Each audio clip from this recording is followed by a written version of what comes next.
जय हिंद दोस्तों, welcome to the channel inspiring minds. और आज से हम लोग का फर्स्ट लेक्चर स्टार्ट हो रहा है ऑफ बीपीएससी 71st मेंस। तो जो भी मेंस की तैयारी कर रहे हैं या मेंस की तैयारी करना चाहते हैं, जिनको लगता है कि उनका एक अच्छा मार्क्स आ रहा है तो वो कर सकते हैं। ठीक है, अभी अपन थोड़ा सा डिस्कस करेंगे कि अच्छा मार्क्स क्या हो सकता है या फिर कितने मार्क्स अगर आपके हैं तो आप ये वीडियो लेक्चर्स देख सकते हैं जो कि मेंस के हैं। तो मैं आपको थोड़ा सा डिस्कस करूँगा कि देखिए, यहाँ पर हम लोग बात कर रहे हैं 71st मेंस की। ठीक है, अभी हम लोग बात करेंगे 71st मेंस की, बीपीएससी की। तो देखिए, सबसे पहले बात समझिए कि एग्ज़ाम जो हमारा हुआ वो 13 से सितंबर को हुआ। ठीक है, और आज जो वीडियो हम अपन बना रहे हैं, आज बन रहा है 19 सितंबर। ठीक है, तो कुल मिलाकर के आप देखिए कि 5 से 6 दिन हो चुका है, 5 to 6 days हो गया है, और अभी तक आपने कट ऑफ मिला लिया होगा। Cut off in the sense कि आपने कम से कम मार्क्स तो मिला ही लिया होगा। ठीक है, तो अगर आपने मार्क्स मिला लिया होगा तो अब आपके मन में होगा कि कट ऑफ क्या जाएगा। देखिए, कट ऑफ क्या जाएगा ये तो बीपीएससी ही बता सकती है, पर हम लोग एक तरह से मतलब तुक्का मार सकते हैं, या फिर कुछ जो मैथमेटिक्स के मेथड्स होते हैं, mean deviation, mean median mode, और जो डिस्ट्रीब्यूशन कर्व्स होते हैं, उनसे अपन थोड़ा सा, और प्रीवियस ईयर्स के क्या बीपीएससी के पेपर का स्टैंडर्ड था और कितने बच्चे दे रहे हैं, कितने सीट है, तो इन सब से अगर, और बाकी भी अगर आप यूट्यूब में वीडियोस देखे होंगे, तो कट ऑफ कहने का मतलब है कि 82 से लेकर के 85 या 86 इतना ही रहना चाहिए। ठीक है, तो अगर मैं कहूँ कि आपको तैयारी करनी चाहिए या नहीं, तो अगर अगर 80 मार्क्स आ रहा है या 80 से ज़्यादा है, तब तो आपको बिल्कुल श्योर शॉट मेंस की तैयारी में लग जाना चाहिए। आप यहाँ पे वीडियोस देखो आराम से और मेंस की तैयारी करो, क्योंकि आपका फंडामेंटल हो चुका है। ठीक है, फंडामेंटल्स आर डन। ठीक है, तो व्हाट इज इम्पोर्टेंट कि आप अब अपने मेंस की तैयारी करो। ठीक है, क्योंकि अब मेंस की जब आप तैयारी कर लोगे, क्योंकि अब जो भी 72nd की जो एग्ज़ाम होगी वो मोस्ट प्रोबेबली 30 सितंबर को होगी, क्योंकि यही टेंटेटिव डेट बीपीएससी हर बार देती है, 30 सितंबर 2026 को। ठीक है, तो ये हमारा 72nd बीपीएससी वाला होगा। तो अभी आप अभी देख सकते हो कि अभी तो मतलब पूरा एक ईयर का टाइम है, 365 डेज का टाइम है। तो अभी आप नहीं कर सकते, और ये नहीं बोल सकते कि अभी से 1 साल तक हम पूरा पीटी के एग्ज़ाम की तैयारी करेंगे। तो पीटी के एग्ज़ाम की तैयारी करने के लिए उतना समय नहीं देना है आपको। अगर अभी आपके 80 नंबर आ रहे हैं या 80 से ज़्यादा आ रहे हैं, या मैं कहूँगा 75 भी आ रहे हैं, 75 से भी ज़्यादा अगर आ रहे हैं, तो आपको मेंस की तैयारी करनी चाहिए अगले 3 से 4 महीने। ठीक है, कम से कम जनवरी तक। ठीक है, तो तो मैं एक सारांश में बता दूं कि अगर आपके नंबर 75 एंड एबव हैं, तो आपको मेंस की तैयारी करनी है।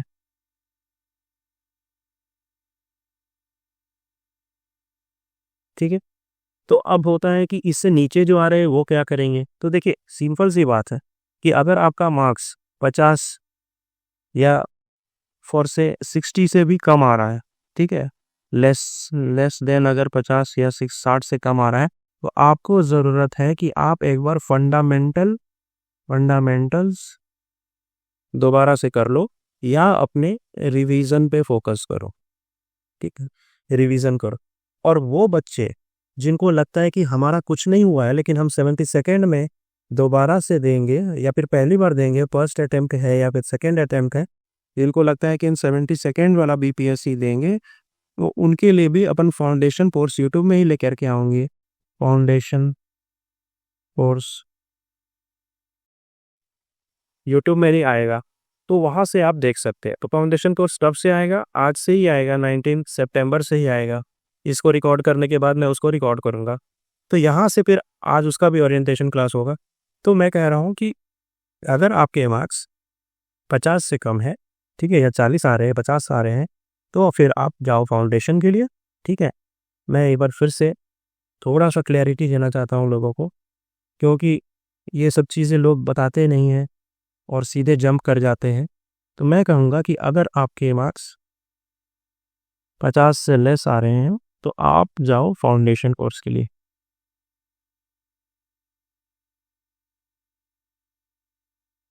ठीक है, अगर आपके मार्क्स 50 से 70 के बीच में आ रहे हैं तो आप फाउंडेशन कर भी सकते हो या नहीं भी कर सकते हो, but at least you should do revision.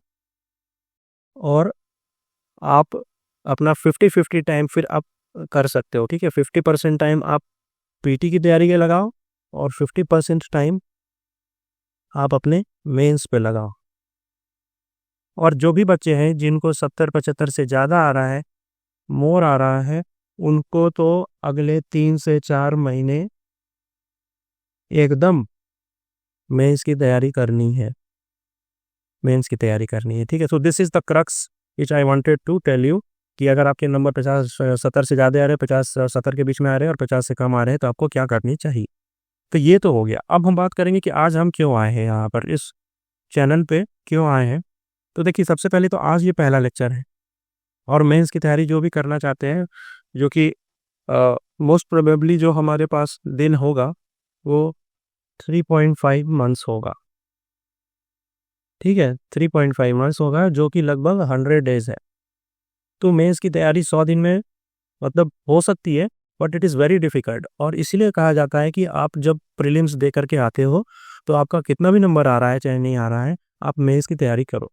ठीक है, सो आज हम लोग थोड़ा सा समझेंगे कि मेंस जैसे कब होगा। ठीक है, तो 13 सितंबर को पीटी हो चुका है, तो मोस्ट प्रोबेबली 3-3.5 महीना के बाद मेंस होगा। तो मोस्ट प्रोबेबली जो मेंस होगा वो जनवरी में या फिर लास्ट वीक ऑफ दिसंबर में होगा। ठीक है, यही टेंटेटिव डेट हो सकता है, इससे ज़्यादा कोई टेंटेटिव डेट मुझे नहीं लगता, क्योंकि बीपीएससी को 3-3.5 महीने तो लगेंगे ही लगेंगे। ठीक है, और कोई भी बच्चा तैयारी करता है तो इतना समय लगेगा। तो हमारे पास अगर मेंस की तैयारी कर रहे हैं तो हमारे पास कितने दिन हैं, 100 डेज है। और सिलेबस बहुत बड़ा है, इतना बड़ा भी नहीं है कि नहीं हो सकता, पर इतना छोटा भी नहीं है कि चुटकी बजा करके हो जाएगा। मेहनत लगेगा क्योंकि कंपटीशन बहुत हाई है। तो ये तो एक बेसिक चीज़ हमने समझ लिया। अब हम समझते हैं कि बीपीएससी के जो मेंस का पैटर्न है, ये पैटर्न जिस तरह से है। ठीक है, तो अंडरस्टैंडिंग बीपीएससी मेंस पैटर्न। तो यहाँ पे हमने आपको बताया है कि जो इंटरव्यू होता है वो हमारा 120 अंकों का होता है। ठीक है, और जो हमारा मेंस होता है वो हमारा 900 मार्क्स का होता है। ठीक है, तो थोड़ा सा यहाँ पे क्लेरिफाई कर देता हूँ मैं। देखिए, मेंस जो है वो 900 मार्क्स का होता है, प्लस इंटरव्यू 120 मार्क्स के होता है, तो टोटल मार्क्स जो हो जाता है वो 1220 हो जाता है। तो आप देख सकते हो कि मेजर चंक जो है कहाँ से आ रहे हैं, मेंस से। इसीलिए इट इज़ वेरी इंपॉर्टेंट कि आप मेंस की तैयारी ही करो, इंपॉर्टेंट है। इंटरव्यू में तो पता नहीं क्या नंबर देंगे, कभी कुछ पता नहीं चलता इंटरव्यू में। तो इट इज़ वेरी इंपॉर्टेंट कि आप मेंस की तैयारी करो। ठीक है, मेंस की तैयारी ही आपको फाइनल सेलेक्शन दिलाएगा, final selection. So it is very important कि आप मेंस की तैयारी करो। अब हम देखते हैं कि मेंस में क्या क्या आता है। तो मेंस में मुख्यतः 5 पेपर्स आते हैं। ठीक है, पहला जो हमारा पेपर आता है वो आता है हिंदी, जो कि जनरल हिंदी रहता है, 10th लेवल का रहता है, 10th लेवल का रहता है, और ये क्वालिफाइंग रहता है, क्वालिफाइंग रहता है। 100 मार्क्स टोटल। क्वालिफाइंग मतलब या तो 40 मार्क्स या 33% इस तरह से लाना रहता है, मतलब क्वालिफाइंग है, इसके नंबर नहीं जुड़ेंगे, क्वालिफाइंग है। अब आता है GS1। GS1 जो है 300 नंबर के होते हैं। GS2 जो है ये भी 300 मार्क्स के होते हैं। और हमारा चौथा पेपर होता है जो एसए पेपर इंट्रोड्यूस हुआ है, वो भी 300 नंबर का होता है। और जो पांचवा पेपर है मेरा वो है ऑप्शनल, ठीक है, जो कि MCQ के फॉर्मेट में रहेगा, जो कि 2 घंटे का रहता है, 100 क्वेश्चंस रहते हैं, और ये भी क्वालिफाइंग नेचर का है, क्वालिफाइंग नेचर।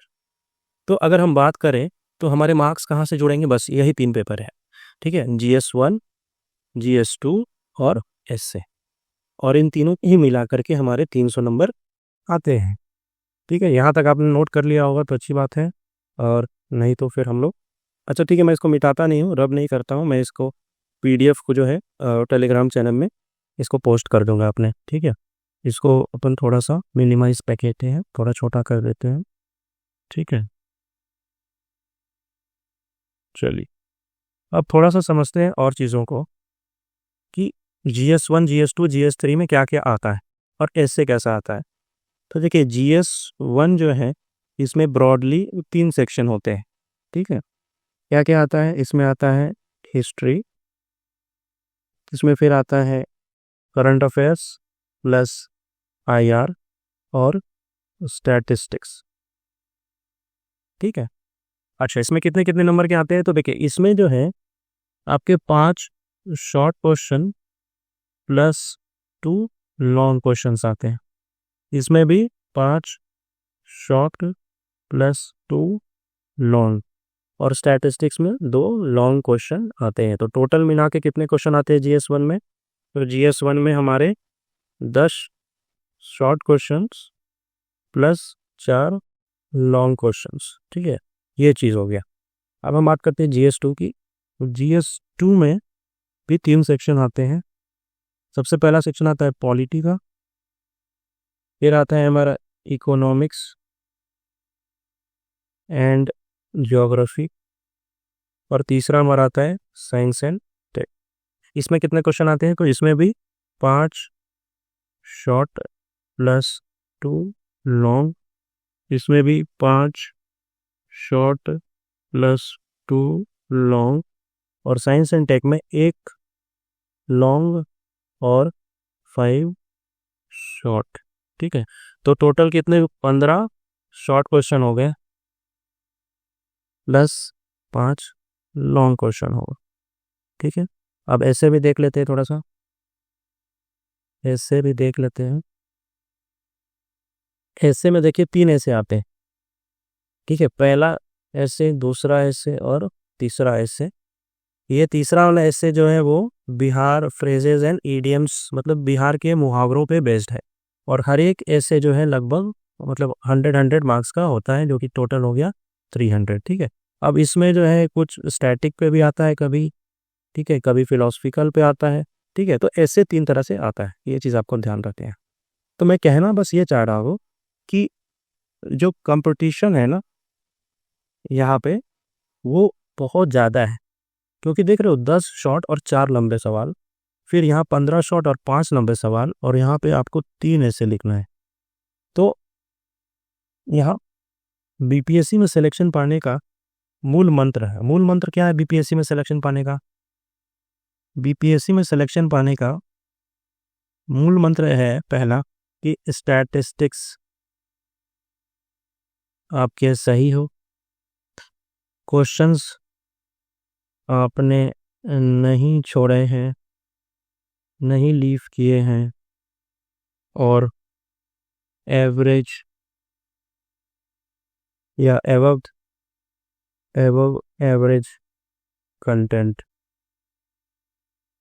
अगर ये चीज़ अगर आपके साथ हो रहा है कि आपने स्टैटिस्टिक्स सही बना लिया, आपने क्वेश्चन कोई भी नहीं छोड़ा है, और आपने अगर एवव एवरेज कंटेंट दे दिया है सारे सवालों में, तो विश्वास मानिए कि आपको टॉप 50 या टॉप 10 भी हराया जा सकता है, मतलब 10 से 50 के अंदर आप गिर जाएंगे, ठीक है।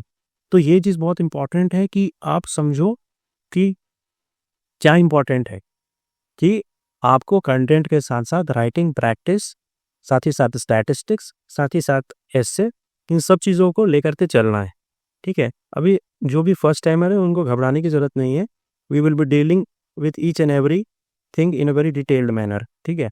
अब आइए, अब हम लोग बात करते हैं BPSC की सिलेबस के बारे में, ठीक है। तो BPSC ने अपना सिलेबस दिया है, बट सिलेबस जो है बहुत ही शॉर्ट है, प्लस एम्बिगुअस है, एम्बिगुअस, एम्बिगुअस का मतलब है कि कुछ स्पष्ट नहीं है, कंफ्यूजन बना हुआ है, कंफ्यूजन है, और डिटेल्ड सिलेबस नहीं है। ठीक है, डिटेल्ड सिलेबस नहीं है। ठीक है, तो कैसे पता चलेगा? तो इसके लिए हम लोग को सिलेबस प्लस PYQ इन दोनों का सहारा लेना होगा। ठीक है, तो हमें सिलेबस प्लस PYQ इन दोनों का सहारा ले चल के ही आगे बढ़ना होगा। अब कैसे बढ़ना होगा आगे, ये मैं आपको यहाँ पे बताता हूँ एक एग्जांपल से। तो देखिए, पहले तो मैं बताया आपको जनरल हिंदी होता है जो कि लगभग 100 मार्क्स का होता है, 100 मार्क्स का होता है ये।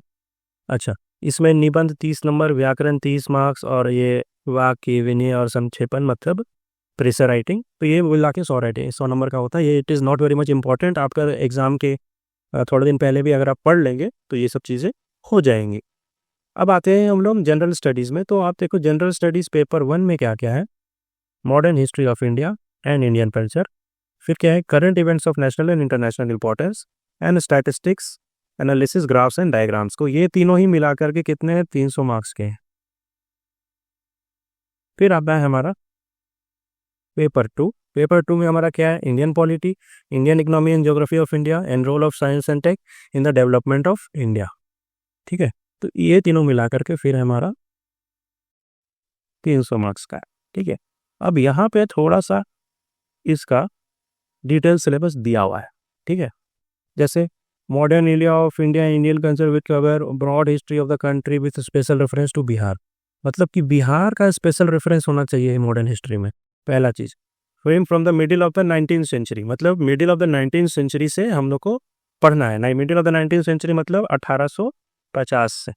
ठीक है, modern history of Bihar will include the introduction and expansion of western education including technical education, और बिहार वाले हर बार BPSC इस सवाल को पूछता है, western education and technical education. ठीक है, उसके बाद क्या पूछ रहा है, it will also have the question on Bihar roles on the freedom struggle of India. ठीक है, फ्रीडम स्ट्रगल ऑन इंडिया पे भी क्वेश्चन रहेगा, संथाल अपराइजिंग पे रहेगा, 1857 पे रहेगा, बिरसा मूवमेंट पे रहेगा, चंपारण सत्याग्रह पे रहेगा, क्विट इंडिया मूवमेंट पे रहेगा। तो ये सब चीज़ पे रहेगा, और साथ ही साथ मौर्यन आर्ट, पाल आर्ट, पटना कलम, ये सब चीज़ों पे रहेगा। तो एक बार हम लोग फिर से रिपीट कर लेते हैं, और सिलेबस को कई बार देखना है। ठीक है, इतने बार आप सिलेबस को देखिएगा, आपके दिमाग में वो टॉपिक बैठेगा और फिर आपको पढ़ने में बहुत आसानी होगा। तो क्या है, Bihar roles in Indian freedom movement. ठीक है, उसके बाद क्या है, संथाल अपराइजिंग, फिर 1857 इन बिहार, बिरसा मूवमेंट, चंपारण सत्याग्रह, क्विट इंडिया मूवमेंट, और मॉडर्न आर्ट, पाला आर्ट और पटना कला, ये सब है।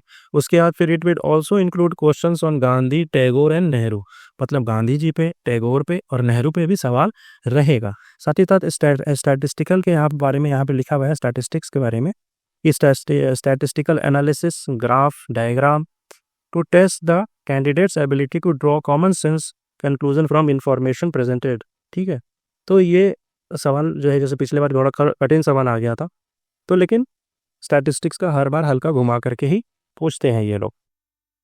अब हम देखते हैं पेपर 2 में क्या पूछता है। The part relating to Indian polity, it will include questions on the political system of India.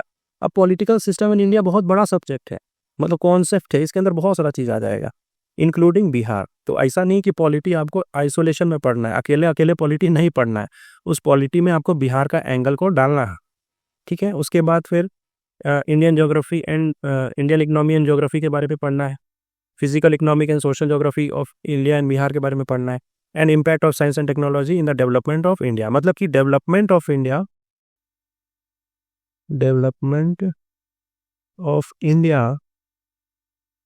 में साइंस एंड टेक का क्या रोल हो सकता है। ठीक है, कि डेवलपमेंट ऑफ इंडिया में साइंस एंड टेक का क्या रोल हो सकता है, और यहाँ पे डेवलपमेंट ऑफ इंडिया ही नहीं, यहाँ पे डेवलपमेंट ऑफ बिहार का भी जिक्र होगा।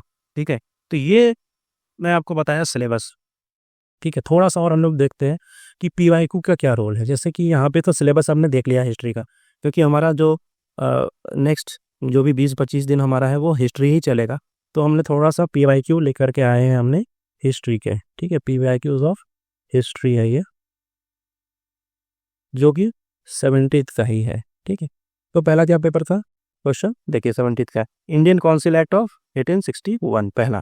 फिर role of Bihar in quit India movement, Santhal uprising, Patna Kalam, फिर art and architecture of modern art. तो ये सब, ये 5 टॉपिक थे, ये सब शॉर्ट क्वेश्चंस थे, ये सब शॉर्ट क्वेश्चंस थे। तो लॉन्ग में क्या क्या आया था? लॉन्ग में आया था चंपारण सत्याग्रह, ठीक है, या फिर और करके, और British policy in Indian national movement की, क्या क्या ब्रिटिश के पॉलिसी थे in Indian national movement. And western education में बताया कि वेस्टर्न एजुकेशन हर साल पूछता है, और constructive work of Gandhi ji. तो गांधी जी तो मतलब फिक्स है, और उसी तरह से वेस्टर्न एजुकेशन फिक्स है, उसी तरह से कुंवर सिंह फिक्स है, उसी तरह से स्वामी सजानंद फिक्स है। तो ये कुछ का सवाल है जो कि मतलब हिट करेंगे ही करेंगे, ठीक है। अच्छा, अब मैं आपको थोड़ा सा बता देता हूँ कि what should be the sources, क्योंकि बहुत सारे बच्चे होते हैं जिनके पास समय नहीं रहता है। तो ठीक है, समय नहीं है आपके पास, कोई दिक्कत नहीं। अगर आपके पास समय नहीं है तो आप सोर्सेज में आपको बता दे रहा हूँ। आपने प्रीलिम्स पे अगर नंबर लाए हैं 80 नंबर, 85 नंबर, 100 नंबर, तो आपको कुछ स्टैटिक पार्ट में जरूर कंट्रोल तो होगा ही, उस पर पकड़ बनी होगी आपकी। तो उसी पकड़ पे थोड़ा सा और आपको काम करना है तो आपका काम बन जाएगा। बाकी आप यूट्यूब में वीडियोस अवेलेबल रहेंगे, आप उसको भी देख सकते हैं और अपना नोट्स बना सकते हैं, ठीक है। तो हिस्ट्री के लिए क्या करना है आपको कि modern history by Spectrum, Rajiv Ahir ji के बारे में, राजीव अहिर जी ने जो किताब लिखी है स्पेक्ट्रम, उससे आप कर सकते हैं मॉडर्न। और स्पेक्ट्रम का ही एक किताब, एक पतली सी आती है जिसमें नेहरू जी, महात्मा गांधी और अम्बेडकर, यहाँ लिख दिया टैगोर जी के बारे में लिखा हुआ है, ठीक है। तो इन तीनों में से भी सवाल आ जाता है एक। और इसके अलावा आपको कुछ स्कॉलर्स के नाम और कुछ लेटेस्ट थीम जो कि हिस्ट्री से रिलेटेड है, आर्ट एंड कल्चर से रिलेटेड है, जैसे स्वदेश दर्शन स्कीम, हृदय स्कीम, ठीक है। और कुछ स्कॉलर्स के नाम, कुछ कोटेशन प्लस पोटेशन कोट्स, ठीक है। कुछ रिसर्च वर्क, कुछ केस स्टडी, ठीक है। तो ये सब आपको डाल करके इनरिच करना है, क्योंकि हर साल वही बच्चे बार बार मेंस देते हैं, और उनका नहीं होने का सबसे बड़ा कारण है कि वो 2 कारण है। पहला कि पेपर टाइम पे नहीं कंप्लीट कर पाते हैं, और दूसरा जो सबसे बड़ा कारण रहता है कि वो क्वालिटी कंटेंट नहीं दे पाते हैं। तो हमें दोनों पे ही बैलेंस बना करके चलना है। हम ये कोशिश करेंगे कि हम क्वालिटी कंटेंट भी दें और बैलेंस बना करके रखें ताकि सवाल नहीं छूटे। फिर आता है हमारा पॉलिटी में अगर आपके लक्ष्मीकांत पढ़ा है तो ठीक है, उससे कर लीजिए, या तो डीडी बासु पढ़ा है तो उससे कर लीजिए। साथ ही साथ आपको करंट अफेयर्स इसमें डालना होगा। जैसे अगर आज आपको कल की आपने अगर हिंदू पढ़ी होगी तो उसमें एक बहुत अच्छा आर्टिकल आया है गवर्नर पे, ठीक है। तो वो सवाल गवर्नर का मतलब वो जो आर्टिकल आया है उससे आप 2-3 कोटेशन निकाल सकते हैं, 2-3 तो जजमेंट है उसमें वो भी निकाल सकते हैं। तो इसीलिए हल्का करंट अफेयर्स आपको पढ़ना है, साथ ही साथ आपको कोटेशन देना है, जजमेंट देना है, कमिटीज़ का रिकमेंडेशन देना है और आर्टिकल्स का मेंशन करना है, ठीक है। अब बात कर लेते हैं थोड़ा सा इकोनॉमिक्स के बारे में। तो इकोनॉमिक्स में अगर आपके पास मृणाल सर के नोट्स हैं और बजट और इकोनॉमिक सर्वे को आप मिला करके पढ़ लेते हैं, ठीक है, तो आपका काम बन जाएगा। साथ ही साथ आप स्कीम्स और विजन आईएएस की जो मैगजीन आती है वहाँ से भी थोड़ा सा हेल्प ले सकते हैं। और हम बात करें साइंस एंड टेक की, तो साइंस एंड टेक में again internet in the sense आप यहाँ पे एआई की भी मदद ले सकते हो, ठीक है, चैट जीपीटी की भी मदद ले सकते हो, क्योंकि साइंस के क्वेश्चन में आपको एआई बहुत मदद कर देगा। उसके बाद विजन आईएएस की मैगजीन, और यूपीएससी फील्ड में शिविन सर एक बहुत ही अच्छे टीचर है, और मैंने भी उनसे साइंस पढ़ा था, तो उनके नोट्स काफ़ी अच्छे हैं साइंस में, ठीक है। तो उन्होंने बल्कि बाकायदा निमोनिक वगैरह बना करके दिया है, तो उस तरह के नोट्स आपको बहुत हेल्पफुल हो जाएंगे साइंस के लिए, ठीक है। और बच जाता है अब हमारा international relations and current affairs, तो इसके लिए अगेन विजन आईएएस। और अगर दिपिन सर के नोट्स अगर आपको मिल जाते हैं, ठीक है, दिपिन सर जो है वो पहले शायद फोरम आईएएस में पढ़ाते थे और अब शायद वो नेक्स्ट आईएएस में चले गए हैं, तो इनके करंट अफेयर्स के notes like are very famous. तो आप इन दोनों से कर सकते हो। विजन आईएएस से अगर नहीं मिलते हैं नोट्स तो कोई बात नहीं, आप विजन आईएएस से भी कर लो, बहुत है, सफिशिएंट है, क्योंकि आपके पास ज़्यादा समय नहीं रहेगा कि आप बहुत ज़्यादा कलाकारी कर पाओगे, ठीक है। आपके पास एक सवाल को लिखने के लिए बहुत है तो मतलब 18 मिनट से ज़्यादा नहीं रहता है बड़ा वाला सवाल, और छोटा वाला के लिए तो 5 मिनट रहता है, तो ज़्यादा समय नहीं रहता है, इसीलिए आप मैं कर लोगे। ओके, सो ये मैं कह रहा था कि इंटरनेशनल रिलेशंस के लिए आप विजन आईएएस या फिर दिपिन सर का नोट्स कर सकते हैं। अगर आपके पास दिपिन सर का नोट्स नहीं भी है ठीक है, या नहीं मिलता है कहीं से, तो कोई नहीं, आपके लिए विजन आईएएस का नोट्स सफिशिएंट है, ठीक है। और बाकी जो मैं आपको इस यूट्यूब चैनल में कुछ एक्स्ट्रा मटेरियल भी दूंगा, तो जिससे आपका international relations and current affairs का एकदम संपूर्ण चीज़ें हो जाएंगी, ठीक है। उसके बाद आता है स्टैटिस्टिक्स। तो स्टैटिस्टिक्स करने का सबसे मतलब ईजी और ऑथेंटिकेटेड चीज़ है कि आप प्रीवियस ईयर बीपीएससी कम से कम 10 साल के पिछले साल के पीवाईक्यूज को करिए और कई बार बनाइए, 2 बार 3 बार इस तरह से बनाइए, ठीक है। तो अब हम लोग देख लेते हैं कि हमारा जो कोई हम लोग मान के चल रहे हैं कि लगभग 3 से साढ़े 3 महीनों का हमें टाइम मिलेगा मेंस के लिए, ठीक है। हो सकता है ज़्यादा भी मिले तो अच्छी बात है, हम और आंसर राइटिंग करेंगे, हम और उसमें टेस्ट सीरीज़ देंगे और प्रैक्टिस करेंगे और अपने नोट्स को एनहांस करेंगे, ठीक है। लेकिन अभी के लिए हम लोग मान के चल रहे हैं कि हमारे पास 100 डेज़ है। और अच्छा 100 डेज़ में हम लोग क्या करेंगे कि लगभग हिस्ट्री को 20 दिन करेंगे, ठीक है। तो मतलब आज अगर 19 तारीख है, तो लगभग हम लोग 9 अक्टूबर तक हम लोग क्या चीज़ डिस्कस करेंगे? हिस्ट्री, ठीक है। तो हिस्ट्री के लगभग हम लोग कितने सवाल बना लेंगे? लगभग 20 सवाल बना लेंगे और उनको डिस्कस करने का प्रयास रहेगा यहाँ पे, ठीक है। उसी तरह से पॉलिटी है, तो पॉलिटी के भी लगभग 20 दिन में हम लोग 20 सवाल जो इम्पोर्टेंट टॉपिक्स है वो एकदम क्योंकि देखिए पहले क्या है कि हमें पता नहीं है, हो सकता है कि 90 दिन में टेस्ट हो जाए, हो सकता है 80 दिन में ही बीपीएससी निकाल दे मेंस का डेट शीट, तो हमें नहीं पता, इसलिए हमने एक रफ एस्टीमेट रखा है। और उसमें भी हम अगर 20 दिन हिस्ट्री ले रहे हैं, तो उसमें एकदम इम्पोर्टेंट टॉपिक्स जो होंगे, उनको हम लोग फर्स्ट राउंड में करेंगे। लास्ट में अगर कुछ टाइम बच जाता है या फिर समय हमारे पास रहता है, तो फिर हम लोग कुछ-कुछ एक्स्ट्रा टॉपिक कर लेंगे, ठीक है। ओके, उसके बाद थर्ड में हम लोग करेंगे international relations and current affairs part 1।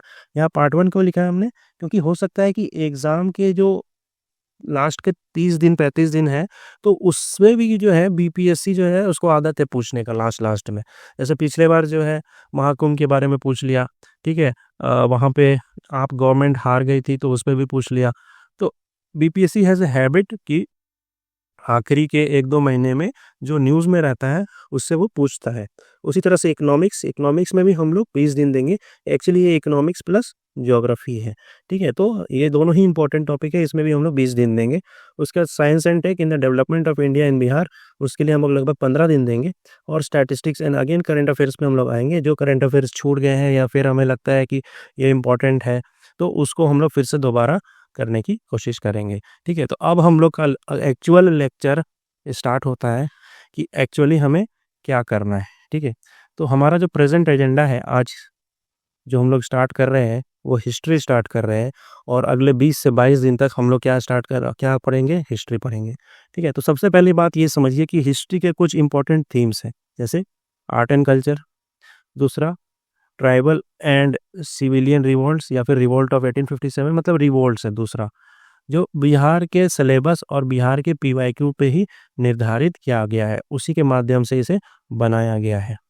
तीसरा जो टॉपिक आता है वो है पोस्ट 1857 रिवोल्ट या फिर हम लोग बोल सकते हैं 1857 से लेकर के 1947 तक, जिसमें मतलब पूरा हमारा इंडियन फ्रीडम स्ट्रगल जो है वो आ जाता है। और चौथा जो हमारा इम्पोर्टेंट सेक्शन है वो है पर्सनैलिटीज़, क्योंकि बिहार जो है has a habit, BPSC has a habit of asking important questions related to personalities, ठीक है। तो आज हम लोग ज़्यादा बहुत डिटेल में नहीं जाएंगे, कल से हम लोग फिर आर्ट एंड कल्चर के कुछ क्वेश्चंस को देखेंगे, जैसे मौर्यन को देखेंगे या पाला या पटना कलम, ठीक है। तो इनमें से फिर हम लोग देखेंगे, फिर मधुबनी को देखेंगे, मंजूषा को देखेंगे, ठीक है। चलिए अभी के समय में हम लोग देखते हैं कि क्या-क्या आर्ट एंड कल्चर में क्या-क्या है। तो आर्ट एंड कल्चर में जो पहला टॉपिक है वो है मॉडर्न आर्ट एंड आर्किटेक्चर। तो ये बहुत इंपॉर्टेंट क्वेश्चन है और ये हर बार हर अल्टरनेटिव ईयर्स में आपको मिल जाएगा। उसी तरह से पाला आर्ट, ये भी बहुत इंपॉर्टेंट है, हर अल्टरनेटिव ईयर में आपको मिल जाएगा। और पटना कलम, तो यहाँ पे मतलब अगर मुझे कहा जाए कि सबसे इम्पोर्टेंट कौन है, तो ये तीनों हैं, ठीक है। अच्छा, बिहार जो है अब क्या कर रहा है, पिछले साल से मतलब 69 से इसने 5 शॉर्ट क्वेश्चंस को भी डालना शुरू कर दिया है। तो जिसके वजह से क्या हो गया है, इस सिलेबस अब फैल गया है बिहार का। तो अब हमें पेंटिंग्स ऑफ ईस्टर्न इंडिया ये आया था 69 में, फिर caves and stupas in eastern India, फिर आर्ट एंड आर्किटेक्चर मतलब टेम्पल्स भी एक बार पूछ लिया है ईस्टर्न इंडिया में, फिर Buddhist and Jain art in India and eastern India, and Madhubani and Manjusha painting, जो कि आया नहीं है बट हो सकता है कि अगले बार पूछ दे, क्योंकि this is quite famous painting, right. तो इतना सारा टॉपिक है जिसमें कि 3 टॉपिक तो मस्ट डू है, मौर्यन, पाला और पटना। इन तीनों को तो करना ही करना है, तो इन तीनों को तो अपन यूट्यूब में करेंगे ही करेंगे, एकदम डेफिनेट है, ठीक है। लेकिन अगर टाइम परमिट करेगा तो इनमें से भी, जैसे टेम्पल का एक कर लेंगे, एक केव का कर लेंगे, एक स्तूपा का कर लेंगे, एक मंजूषा का कर लेंगे, ठीक है। तो इन सब को हम लोग सब कुछ कवर करने का कोशिश करेंगे। ओके, सो नेक्स्ट जो हमारा जो आता है, जो सबसे इम्पोर्टेंट में आता है, यहाँ पे आता है संथाल रिबेलियन, जो हर बार पूछता है। उसी तरह से बिरसा मूवमेंट भी हर बार पूछता है। यहाँ पे फिर चंपारण सत्याग्रह हमेशा पूछता है, स्वामी सज्जानंद के बारे में हमेशा पूछता है, ठीक है। तो ये सब इम्पोर्टेंट है, लेकिन उसके अलावा भी कुछ कुछ इम्पोर्टेंट है, जैसे tribal movement in 19th century, ठीक है। Tribal movement in 19th century या 20th सेंचुरी। तो 20th सेंचुरी में कौन कौन से ट्राइबल मूवमेंट हुए थे, तो ताना भगत, ठीक है, या फिर चंपारण सत्याग्रह। तो ये सब को आपको हल्का हल्का देखते रहना है। अच्छा, उसके बाद हमारे पास आता है farmer movements in Bihar and Swami Sahajanand का कंट्रीब्यूशन। तो किसान मूवमेंट या किसान आंदोलन इन बिहार, तो ये भी एक बहुत पोटेंशियल क्वेश्चन है जो बिहार के हमेशा बीपीएससी के पेपर में आते रहता है। उसके बाद फिर ये पोटेंशियल क्वेश्चन है क्योंकि शॉर्ट क्वेश्चंस जब पूछने लग गया है बिहार, तो लैंड रेवेन्यू सिस्टम पूछ सकता है कि ब्रिटिश में कौन कौन से लैंड रेवेन्यू सिस्टम थे। तो जैसे हो गया परमानेंट सिस्टम, रैयतवाड़ी सिस्टम और महलवारी सिस्टम। उसी तरह से हमारे पास है रिवोल्ट ऑफ 1857। तो दिस इज द लाइक मतलब very important question of BPSC. ये 1857 के रिवोल्ट से पूछेगा ही, वहाँ पे रोल ऑफ बिहार के बारे में पूछेगा, या फिर रोल ऑफ कुंवर सिंह के बारे में पूछेगा, या फिर पूछेगा कि कुंवर सिंह क्यों एक लीडर की तरह काम किए, कैसे काम किए, वो कैसे जो है विजनरी लीडर थे, ठीक है। तो मतलब तो ये सब आप कब डील कर पाएंगे, जब आपको पूरा इन एंड आउट नॉलेज रहेगा तो आप डील कर पाएंगे। तो ये सब मतलब इंपॉर्टेंट क्वेश्चन है, बहुत इंपॉर्टेंट क्वेश्चन है ये, ठीक है। उसके बाद हमारा आता है 1857 से 1947, मतलब हमारा इंडियन फ्रीडम स्ट्रगल। तो इसमें सबसे इंपॉर्टेंट जो फिर आ जाता है वो आता है कॉन्स्टिट्यूशनल डेवलपमेंट। तो 11 से मतलब 10 से 11 एक्ट्स है, ठीक है। तो उनमें भी हम जो है बिल्कुल एकदम हिट हिट जो एक्ट्स है उनको 5-6 एक्ट्स करने की कोशिश करेंगे, क्योंकि उन्हीं में से क्वेश्चन आने की संभावना ज़्यादा रहती है। उसके बाद होता है reasons for the rise of nationalism in India and its contribution to the Indian freedom struggle. की रीजंस क्या है, कौन कौन रीजंस के चलते नेशनलिज्म इंडिया में बढ़ा, ठीक है, किन किन कारणों से नेशनलिज्म इंडिया में बढ़ा, और उसने कैसे कंट्रीब्यूट किया इंडियन फ्रीडम स्ट्रगल में, कैसे लोगों को एक साथ लेकर के आया, उसका क्या प्रभाव पड़ा इंडियन फ्रीडम स्ट्रगल में। तो ये सब जो है सेकंड टॉपिक है। उसके बाद फिर ब्रिटिश टूल्स ऑफ एनेक्सेशन। तो ब्रिटिश ने क्या क्या टूल्स यूज़ किया जो हमारे भारत के राज्यों को, हमारे जो भारत के छोटे छोटे राज्य बने हुए थे, राजा बने हुए थे, उनको कैसे उसने हड़प लिया, क्या क्या नीति था। तो हमारा यहाँ कई सारा नीति आ जाएगा, doctrine of lapse, doctrine of buffer आ जाएगा, डॉक्ट्रिन ऑफ सब्सिडियरी अलायंस हो जाएगा, ठीक है। तो ये सब चीज़ को हमें यहाँ पढ़ना है। फिर आ जाता है सबसे इंपॉर्टेंट सोशियो रिलीजियस मूवमेंट। तो ये क्वेश्चन पूछा नहीं है BPSC, but this is very important topic BPSC के लिहाज से भी और यूपीएससी के लिहाज से भी, क्योंकि प्रीलिम्स में कई बार पूछा है। जैसे अगर 70th की बात करें हम, तो पूछ लिया था कि रामकृष्ण मिशन किस ईस्वी में बनाया गया था स्वामी विवेकानंद के द्वारा।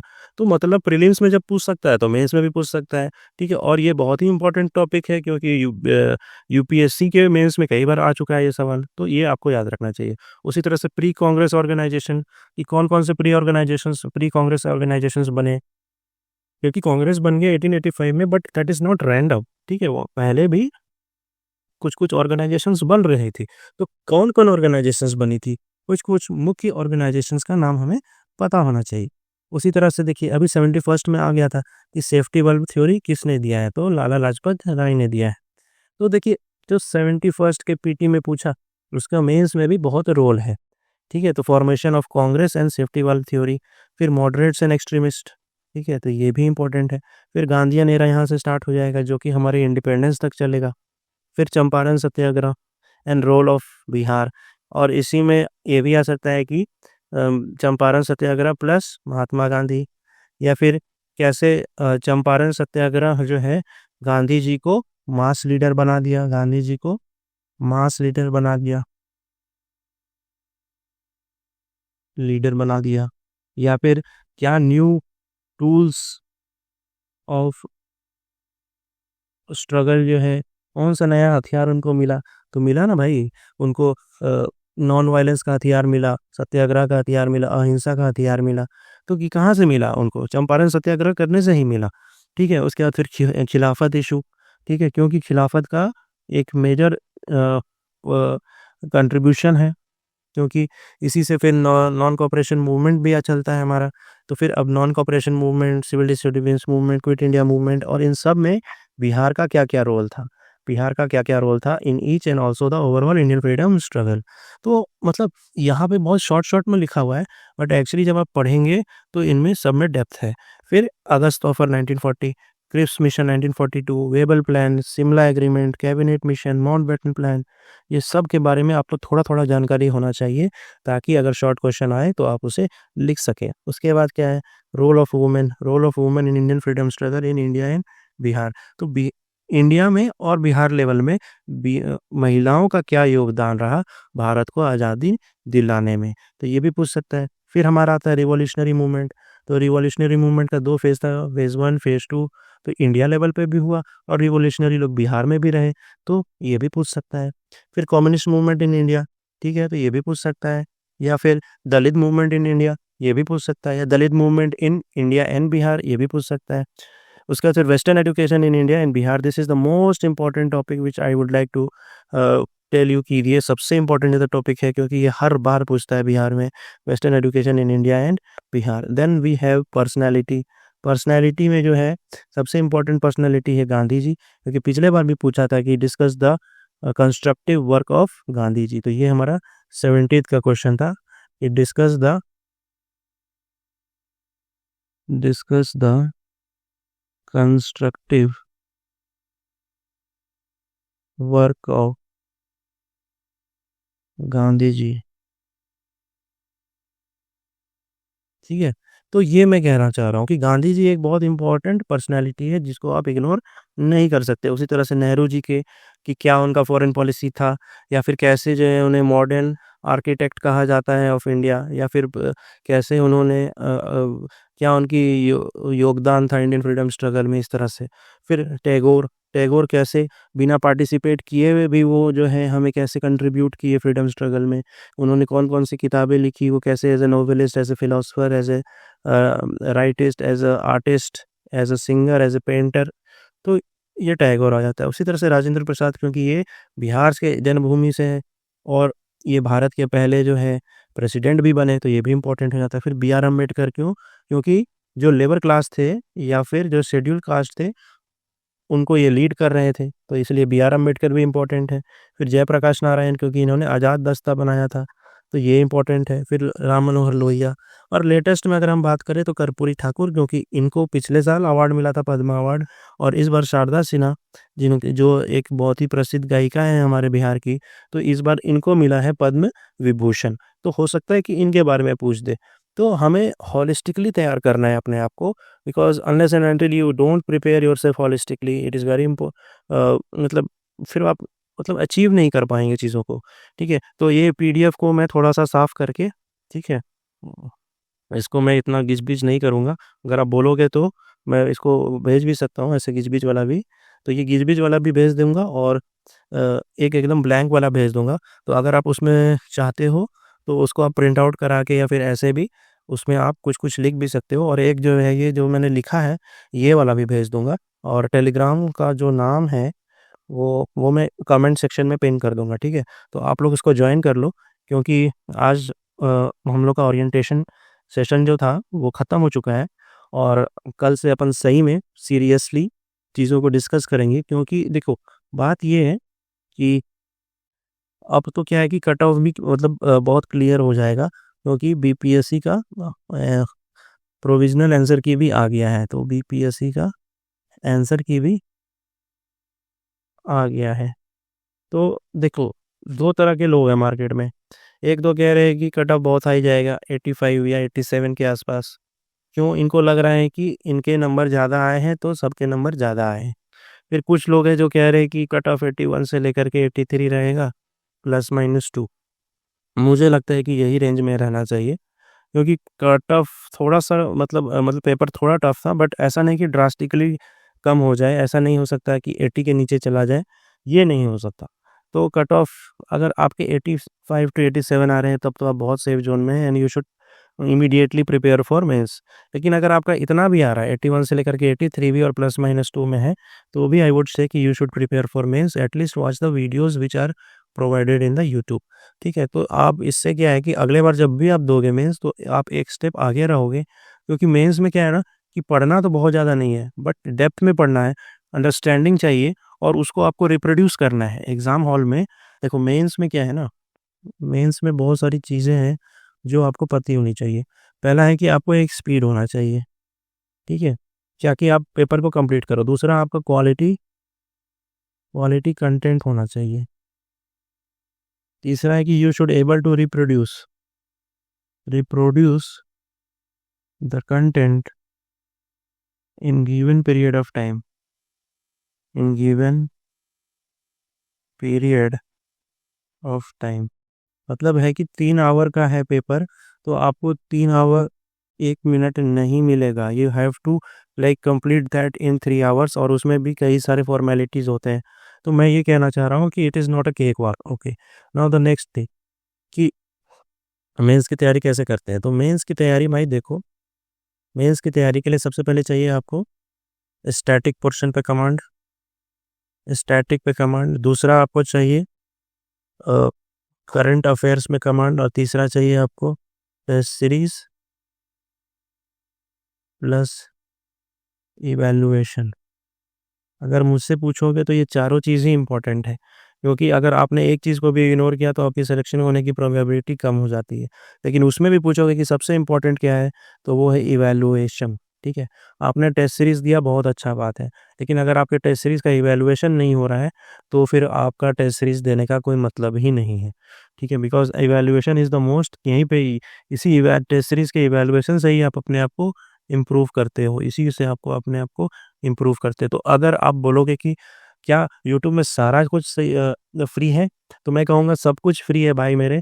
ठीक है, बशर्त ये है कि जो टेस्ट सीरीज़ होगा और जो इवैल्यूएशन होगा, मतलब टेस्ट सीरीज़ का ही इवैल्यूएशन होगा, बस यही चीज़ पेड होगा और कुछ भी पेड नहीं होगा। बस अगर आप टेस्ट सीरीज़ दे रहे हो तो वही पेड होगा और कुछ भी पेड नहीं होगा। हाँ, नोट्स की एक मैं बहुत नॉमिनल फ़ीस लूँगा कि भाई जैसे अब हिस्ट्री के नोट्स हैं, तो इसमें भाई अकेले का नहीं है, थोड़ा-सा मतलब आप समझ रहे हो, लेबर कॉस्ट और कुछ-कुछ फाइनेंशियल कॉस्ट, रेंट कॉस्ट, ये सब लगता है। तो बस उस वो निकल जाए, ठीक है, और हमें कुछ ऐसा नहीं है कि बहुत ज़्यादा इससे फ़ायदा हो जाए। तो एक मिनिमल, सबसे मिनिमल अगर आप बोलेंगे तो एकदम पूरे यूट्यूब में, पूरे बीपीएससी में सबसे कम दाम में अगर कोई तैयारी करवाएगा तो वो मैं हूँ। मैं आपको ये लिख के दे सकता हूँ, क्योंकि हमारा ये पूरा इनिशिएटिव यूट्यूब में plus test series plus notes, ये सब कुछ आपको 999 में मिल जाएगा एंड दैट्स इट। ठीक है, तो ओनली 999 में आपको सारा नोट्स, ठीक है, और प्लस आपको टेस्ट सीरीज मिल जाएगा एंड दैट्स इट। ठीक है, तो thank you all and see you in the next lesson and till then जय हिंद।